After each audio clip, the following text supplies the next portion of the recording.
Grégory Herlès s'est lancé un défi fou en ce mercredi, réaliser le tour du bassin en course à pied et à la nage en une seule journée. Il s'est lancé ce matin depuis la jetée Bélisaire.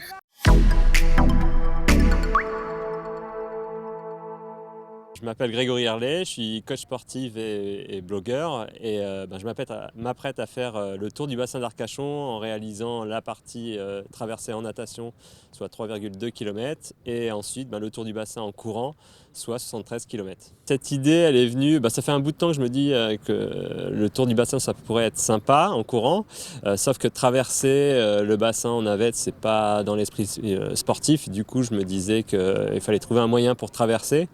Et en fait, la natation s'est imposée à moi naturellement. Donc dès que j'ai pu m'entraîner un peu sur le bassin pour voir comment ça allait se passer, ça s'est plutôt bien passé. Du coup, je dis bon, c'est bon, on peut lancer le projet. La natation, c'est vrai que ça faisait un peu peur. C'est vraiment pas la discipline dans laquelle j'excelle.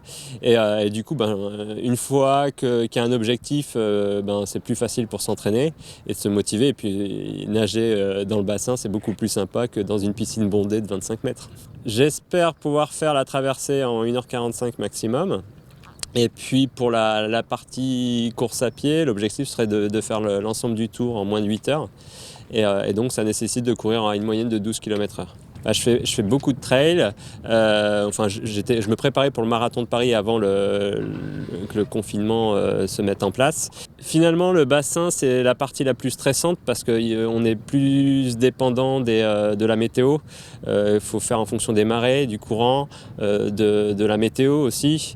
Et puis, quand il arrive quelque chose, il faut être bien accompagné parce qu'on ne peut pas s'arrêter et puis appeler un taxi et rentrer.